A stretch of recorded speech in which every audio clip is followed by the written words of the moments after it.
This DYM podcast is brought to you by LeaderTrex. Go to serve, return ready to lead.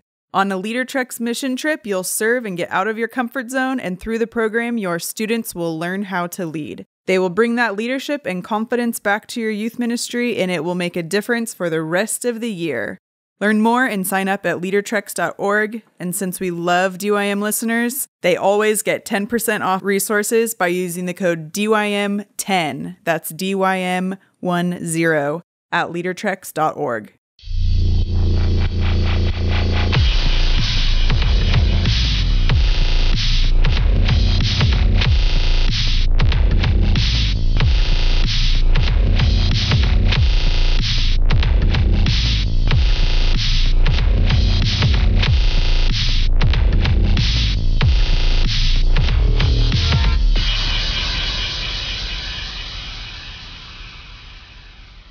We're rolling. 3, 2, 1. Hey, everybody. Welcome to Download Youth Ministry Podcast and Happy New Year 2018. Yes. Oh, my gosh. We've been doing this forever. We have all good news at this table, all good people. This is Doug Fields here with Jason Beardless Carson. Hello. So he's gone through first time in 3.5 years. Major change. Yeah. Katie doesn't have her beard. Nope. And Josh is sick. Got rid of it. So there we go. New year, new sickness. That's what I do. And we have got new stuff. We've got new sponsors. I still can't get over Jason not having a beard. It's crazy. My wife told me the second I shaved it, grow it back. Oh, wow. Wow. So yeah. That's tough. I had a mustache She's a stern for woman. a long time, and when Tori was a little girl, I shaved it, and she cried when she saw me. Yeah, I don't know. It was a sign of death, or who's this man in my house? Yeah. Where'd my dad go?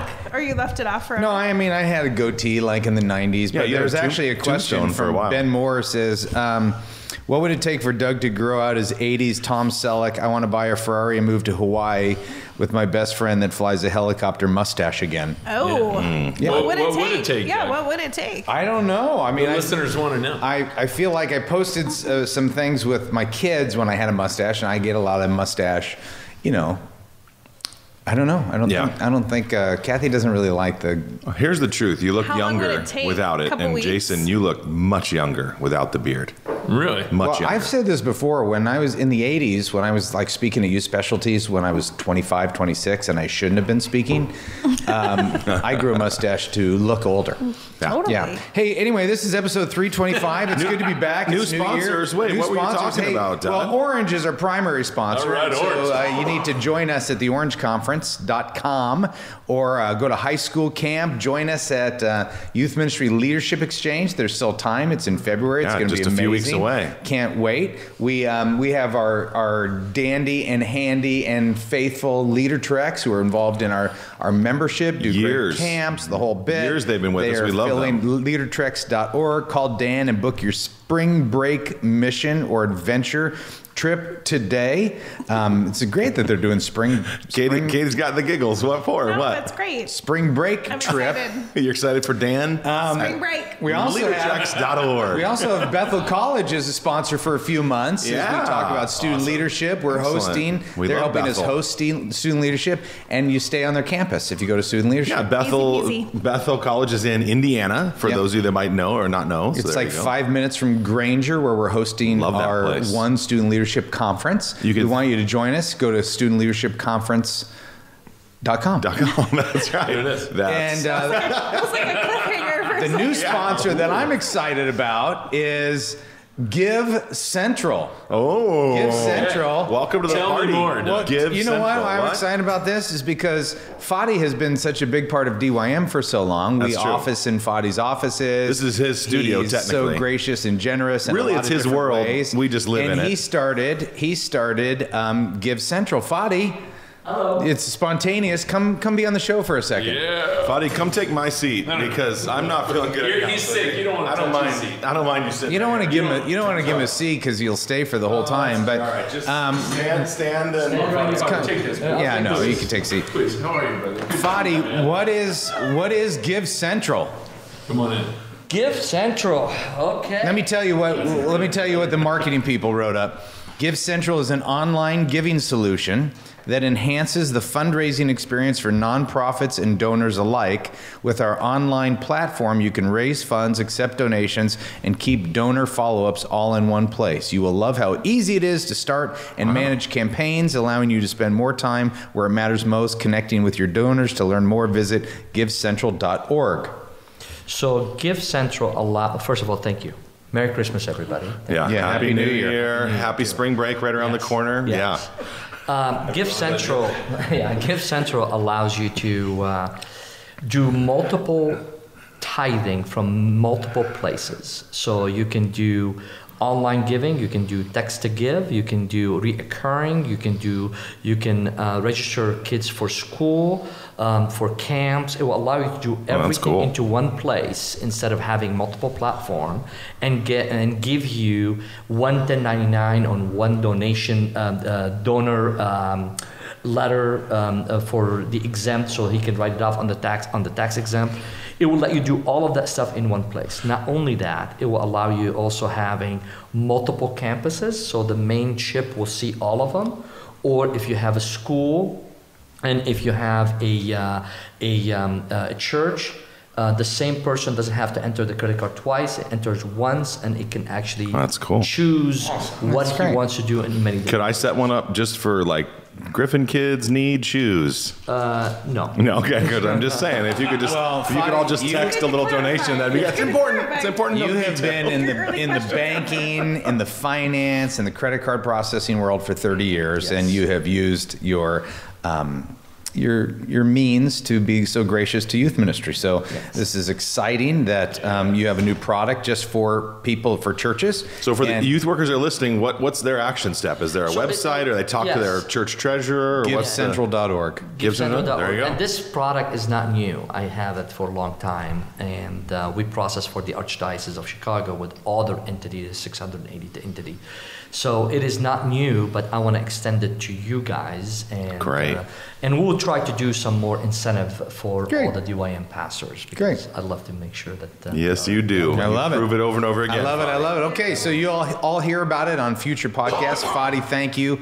Also for chiming in on the Download Youth Ministry community, Facebook. You Start Trouble there. Yes. He's basically a celebrity online. I do start trouble. I know. Okay, so we're done with our sponsors. We got to move on. All right, love you, Fadi. We're never done. We're not done with you, Fadi, but we're done with our sponsors. I'm glad. Jeff Self, who's one of our major players, DYM alumni. His first resource came out last month. He says he's 1/3 DYM Platinum members. I don't really even know what that means. What is a platinum member? I don't know. Can we get a ruling? Fadi just came back and Fadi's excited. He just walked in and wait.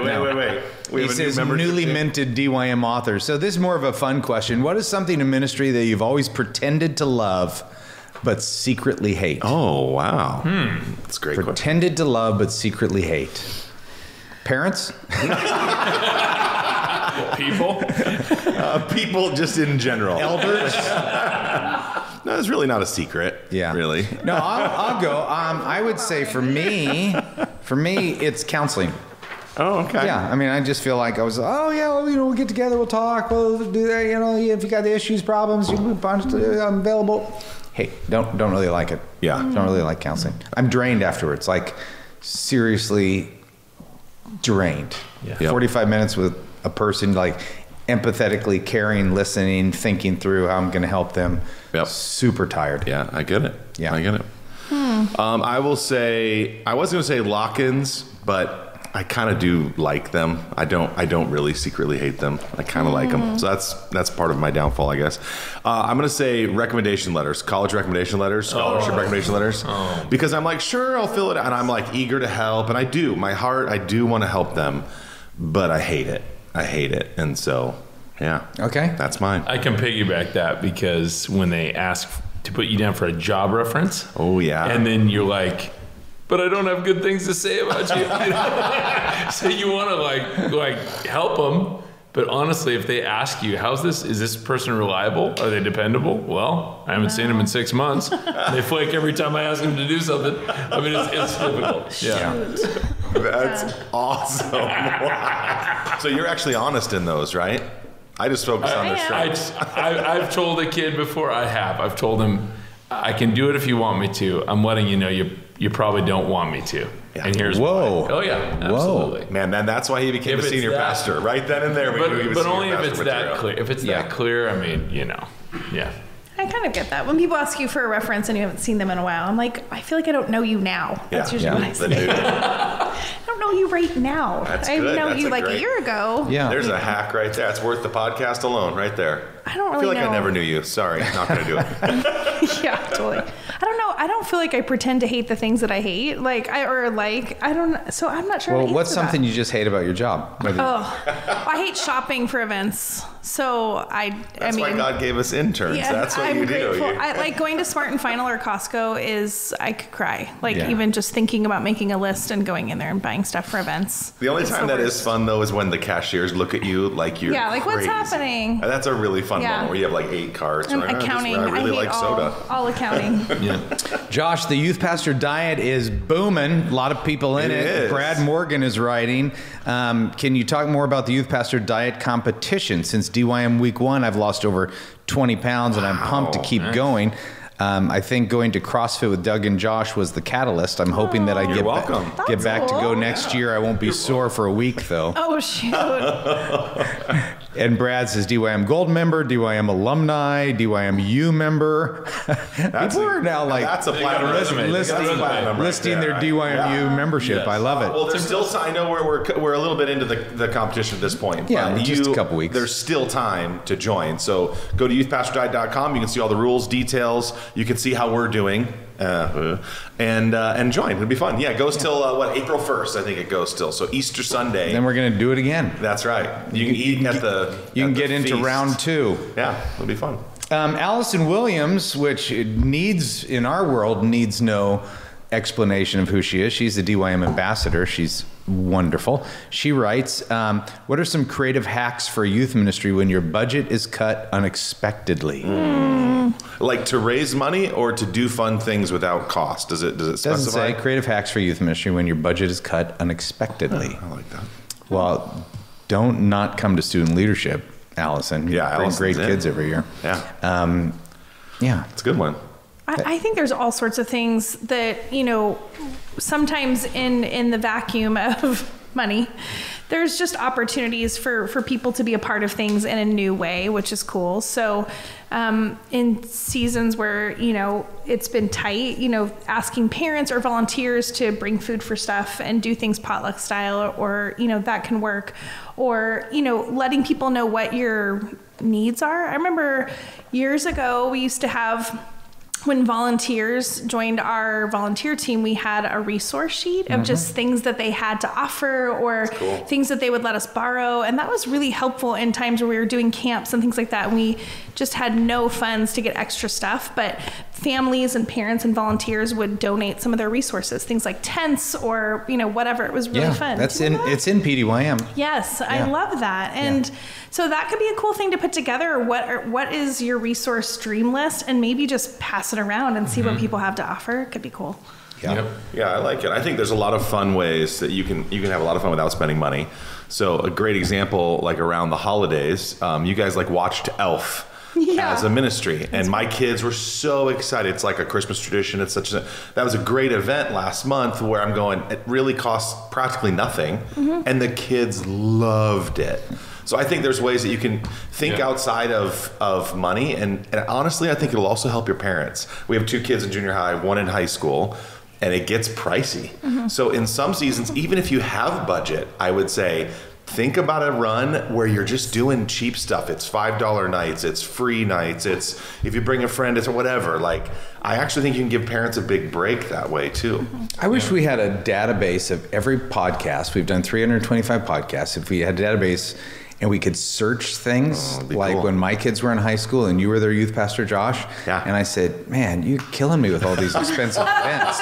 It's true. And you're like, See how much you learn when you become a parent of teenagers. Yeah, no, I'm serious. I'm going, okay, we just paid for winter retreat, small groups. We had a conference or something the kids were at. And then, then you're factoring in other expenses for the kids as well, the school stuff. And I'm going, I could use some events that are Elf and it's free, or whatever. Like for that's sure. a great, and everyone has a blast. Last month, I remember seeing something on the DYM community Facebook page where a guy did a movie night during the Christmas season. That's fun. And he did it as a fundraiser, but they didn't charge for the movie. They just charged for the snack. Like snacks. Type the stuff. snacks were just really expensive. Like Like $11 for this package of dots. Yeah.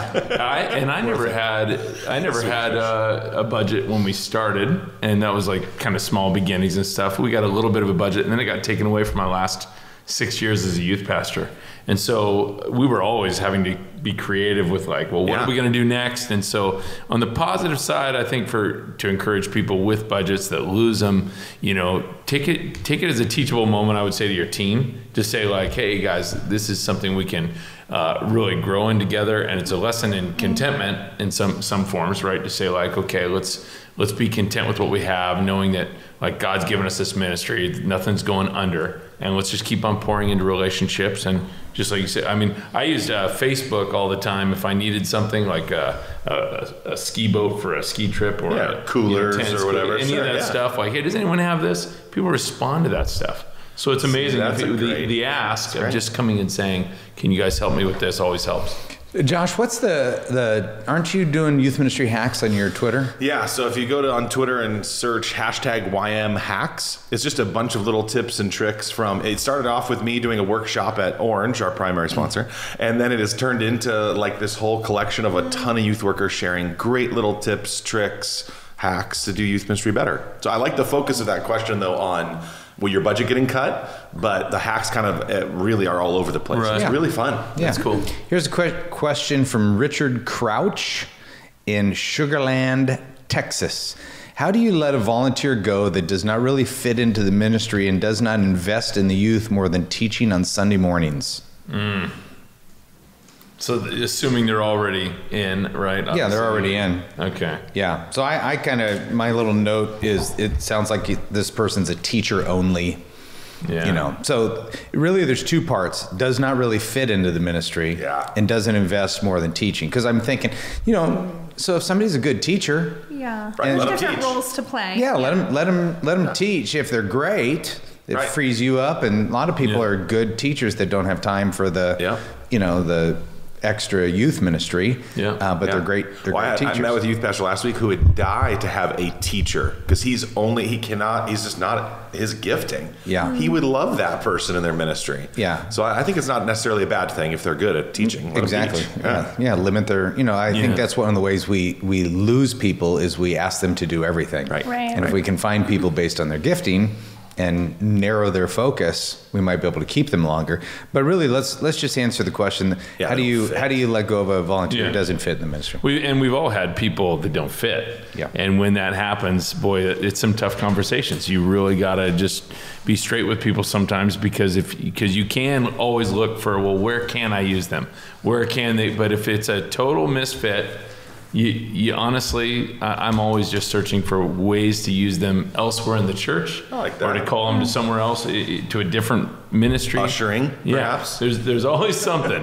But if it doesn't fit, I think if it's a hard not fit, you got to move them. I think too, when I'm in those situations, I do have to kind of always ask myself the other side of that question. Have I done everything? Have I done my part as a leader to make sure that they understand the expectation, that they understand our vision, what our team is about, what our DNA is. Yeah. And so, because I definitely know that I've had times where people haven't fit, but it's also been my miss a little bit too. And so I think, just think through, have you done everything you can to help this volunteer win? And then you hit some of those crossroads where you're like, okay, we've done everything we can, and now we're in this place for a great, honest, direct, and loving conversation. Yeah. I always like to think it shouldn't be a surprise to them that it's not working out, that it's not a fit, because you have coached them, you've mentored them, I don't know if you get one of those toys that has the different shaped holes in it, and there's like a square shape, but you have a round, and you're like, see how this doesn't fit in here? Sure. That's you. Have you said that to anyone? No. But feels like it was would be weird on a lot if it's of a surprise, if it's a surprise to them, then you have essentially left them in the dark. Somebody's done something wrong. Yeah. So I'm curious, what would you say to someone if you really had to have that conversation? Okay, so I could give you a person's name who, when I took over, Jason Carson. It wasn't Jason Carson. There was a guy who was super passionate. He and his wife both served in the ministry. Honestly, we're a little short on small group leaders, so I let a lot go for a long time. And eventually, after multiple conversations, it was obvious it wasn't going to work. And we had a final, like, this is going to be your last night at youth group because you're not part of the team. You're not part of the culture of the team. Here's where you fall in. And it wasn't a surprise, but that didn't make it any less difficult and heated. He was passionate about loving teenagers and wanted to do it differently than our ministry was going to do it. And so we parted ways, but it was ugly. You told them on the night of, this is it tonight? Yeah. Oh, you Yeah. did? Yeah. And it went ugly. Yeah. It was right before a break. It was like before spring break where they had a week or two, or before something. But it wasn't pretty. Yeah. But it was that bad to tell them the night of? Yeah, probably could have done better than that. But it wasn't a surprise. He knew that we were having tension and it wasn't working out. And yeah. But I think most youth workers will wait and just create an uncomfortable situation until the other person gets the hint. Yeah, the principle is it rarely ever gets better. You think it's going to get better, let's give it time. You got to have those conversations. Yeah. And you know what? I've said this a bunch of times. When early in my youth ministry, I used to evaluate them ABC on a napkin and then throw the napkin away. You know, like after Sunday morning, Kathy and I would go out to lunch with them. Then they'd leave and we'd write their names down and go, just grade them. Jason Carson, D. But if people got to a C, really, the life became about as a leader, if they're Bs, how do you get them to an A? Yeah. It really becomes, how do you help? What do I have to do? So it goes back to what you were saying, Katie. Yeah, what do I what's have my to do as a responsibility? leader to get them to an A? And if they get to a C, there may be some part, and then that way I can fall on the sword and go, you know, maybe I'm not leading you in the right way. We need to have a conversation about this, but here's kind of what I'm seeing. Sometimes when somebody doesn't fit too, it is our responsibility. And I like that people are using tools and training and help people like Download Youth Ministry University, DYMU. Great way to help them fit. Like, you don't totally get it, but watch this video. Or you don't, this isn't quite the way we do it. Watch this and see if it helps. Or let's have a conversation. Like, I do think coaching, mentoring, Well, I think we have responsibility in this. there's a lot of times as leaders where we present the vision once at kickoff training and then we don't return to it, you know? So, I mean, I've totally fallen into that cycle before where I'm like, oh, you don't get our vision, but you only heard it one time, 10 months ago, so I think there's some of that you just think that through as a leader of what are some things that I need to bring back or be on repeat, which we talk about all the time. I just think that's an important part of the process of helping volunteers grow, because I think ultimately you want them to win, right? And if you can get them to a fit or get them to those places, that would be awesome. You don't want to lose people, but I find those conversations rarely go well. I mean, so don't have any expectations. Yeah, there's that no gonna easy be like, way to Thank do you it. so much for releasing me and sending me into the church. The weight is lifted. I always wanted to work in the parking lot. Thank you. Just expect that. Just expect that it's not going to be great. I don't even know that I've ever had one that was like, yes, thank you. This is awesome. And this is a tough question too. I think for a lot of people watching or listening, like maybe have smaller youth groups that they would just love to get more than 3 volunteers, 2 volunteers. Right. At all. So getting rid of one. Getting rid of one, like it's almost, and you're like the pastor and you're trying to shepherd this person in life, like peace out, see ya. That's tough, right? Sure. And so I think there's not such a large pool to draw from. So I think sometimes people think with volunteers, you got to live with it, right?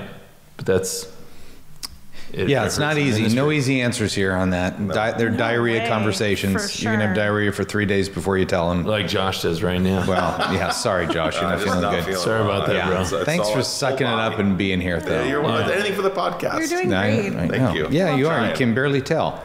Good. You're not as good as you normally are.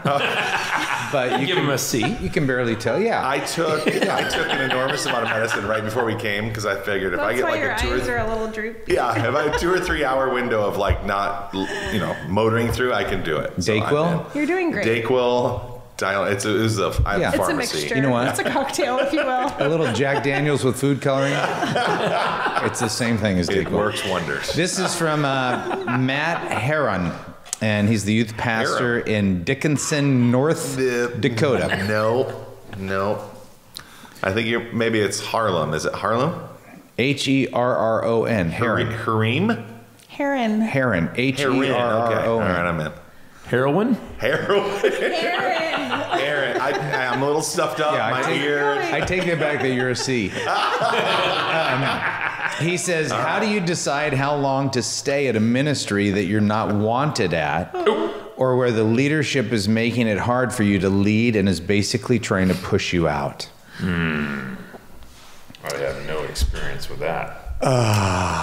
You know what? Here's the not wanted pushes all of my buttons. So it's my own brokenness, but that's if I'm not wanted at something, I want out quick. So whether it's on a fantasy football team, a team staff, a club, well, I don't know. I mean, where if I'm not wanted, I don't want to mess around. I'm out. So, but I want to make sure that I'm not wanted. If you're misreading the situation, yeah. So how would you ask those questions to like? Hey, you guys want me? No, I mean, hard, I guess. Hey, I'm sensing. Yeah. Over the last 6 months, I've been praying about it. I've been, not trying to be reactionary. I've just been sensing based on some situations which I've written down, and I'm happy to walk you through. But I'm just sensing that I'm not wanted on this team, and I want to confirm those feelings. Wow. That's clarity. Yeah. Well, Katie, you and I have talked about this a lot. I mean, leadership is sometimes just those tough, bold conversations. You just gotta throw it out there. Yeah, and you can't always, you're not always going to win in those conversations. You're not always going to get what you want, but at least you live with clarity and you're not in the fog. Yes. That's true. I'm all for clarity all the time. Yep. But don't you think that most people, it's a little too broad, some people lead trying to create a culture where you're not wanted and you feel uncomfortable and you eventually resign because they don't have the guts to... Well, that's what Matt is saying, making it hard for me to lead, or basically trying to push me out. Yeah, I would say there will at least be seasons of that in almost any context that you surf in. There's going to be moments where you're like, I'm not sure if I'm wanted here. Or, it feels like I'm being sabotaged right now. Yeah. Well, and I just went to my answer on that because when I read it, I circled not wanted. Yeah. And for me, when I'm not wanted, I'm the tricky part for me, my own personal thing is, what if you absolutely love where you are, feel called to it, know that God has placed you there, and the people you're shepherding are like your heart, and you would bleed for them, and then you have to deal with that garbage. It's like, I don't know what. Yeah, but you're not the main. You weren't the main guy. So let's talk about your situation. You weren't the main person, so you could feel called and have that fruitful ministry with the congregation. But the people that are over you, want something different. That's what I'm saying. Yeah. Yeah. You sure this person didn't say, please don't use my name? No. Okay, because that's a good question. Yeah. And I think a lot of youth workers are in this boat too. You do? Yeah. I think a lot of youth, youth. We talked to a few of the DYM 100 that felt that way. Yeah. Just felt like they didn't. Oh yeah, my boss doesn't want me. Or plus, and if you can't read your boss, you think you don't know where you stand. You could have an honest conversation. Oh no, we love you. You're great. I mean, I am. And your boss just isn't affirming. Isn't right. It's totally unaware. I think that would be something. If and when I go back into day-to-day church ministry, I think that's something I'm going to look for really carefully is the supervisor or senior pastor, someone that I can have a conversation with easily and honestly and have access to, and maybe even a friendship.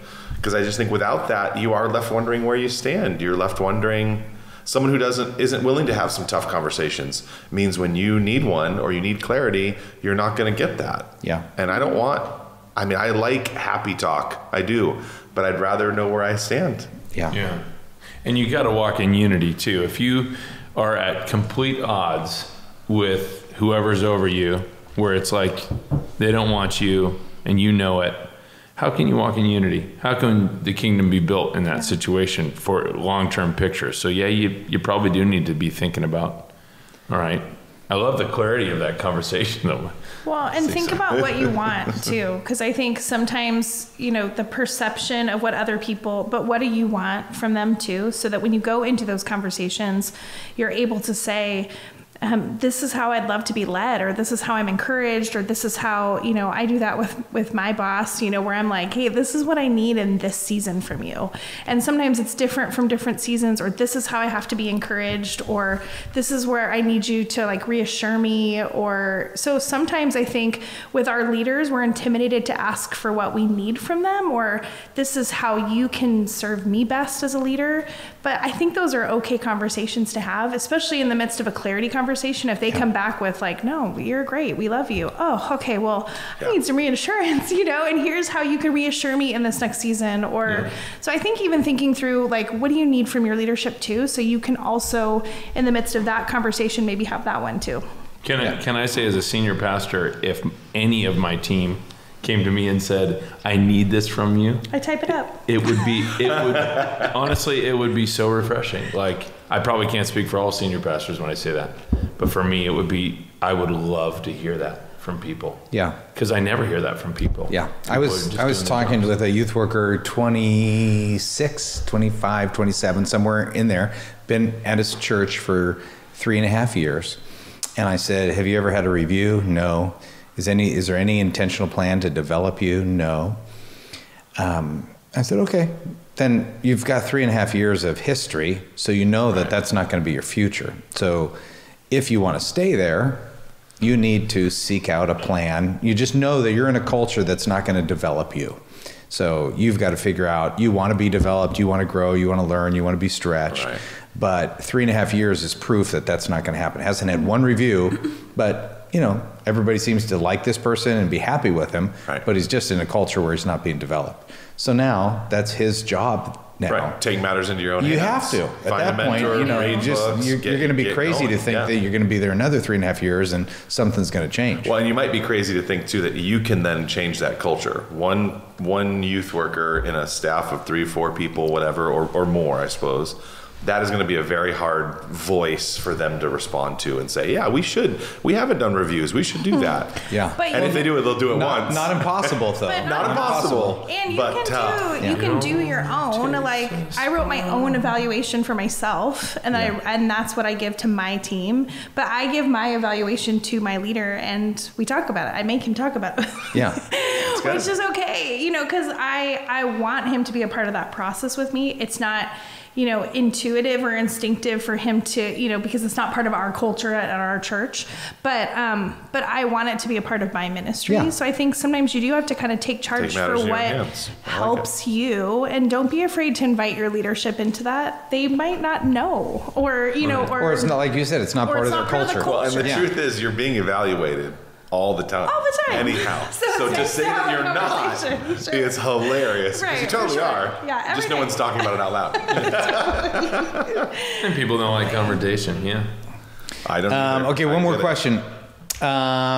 This is from Jordan Floro, Houston's First Baptist Church. All right. And I heard from somebody about Jordan that he just did a killer job in the midst of this last fall with all the floods and things like that. I just heard he was a champion. One of his buddies on DYM Community actually private messaged us, Josh, and said, you got to give this guy something. Jordan's free. A champ. Yeah, that's awesome. What are we going to give him? Do we have any prizes from our sponsors? Incredible I know Bethel College is sending some stuff. Yeah. Let's send him a T-shirt or something. That'd be fun. From Bethel College. How big do you think Jordan is? I'll pick a size. I'm going to say large. In the spirit of the Youth Pastor Diet.com. Is that why you think that? That's the only reason. Here's what he says. Over the past couple of months, there have been a few things added to my plate by my pastor. My added workload has left me feeling like I'm scrambling a bit to accomplish all that is expected of me. What tips do you have on how to organize your week so that you can be most effective? Yeah, that's great. Well, I think you have like a have to and get to kind of list. So you have to prepare your talk for Wednesday night. So that has to take some priority. Mm-hmm. So I think you have to do, to some degree by deadline, you have to go, this is the urgent. And so I have to take care of the urgent. I hate that, but that is a reality. When I read this morning, I thought I'm gonna do a one session on DYMU on managing your time. That'd be That's great. awesome. That'd be great. That'd be awesome. Because I always refer to it in different. And you wrote about workshops it in Purpose-Driven Youth Ministry, first 2 years, the whole bit. But yeah, it'd be great. Just not living off a to-do list, but living out of roles and goals, related to this. I love it. I think it's helpful if people. And if these things leave a person scattered, then they're not in their sweet spot. They're like, they're juggling too much. Yeah, but when you're somebody who has as soon as I said more things added to my plate by my pastor, my first response was, "Good for you.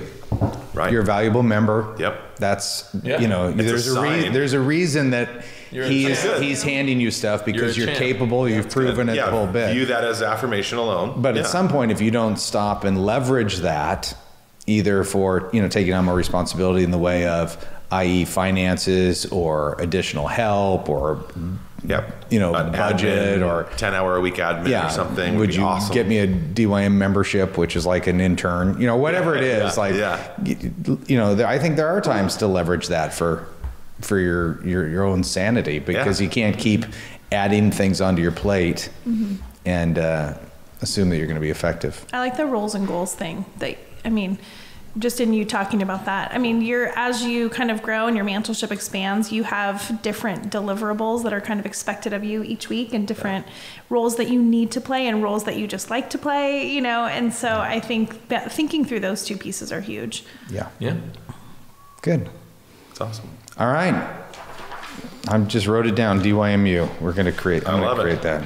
Thank you, Jordan. Thank you for serving other youth workers, churches, needy folks in your community this fall. That was awesome. Very, very cool. All right. We're going to stick around and record another show. Let's do it. Yeah. And this will be... How you feeling? I'm just... Taking it like a champ. JG. All right. We said a 35-minute show, and boys and girls, it's 35 minutes and 8 seconds. Boom. And Good job. scene.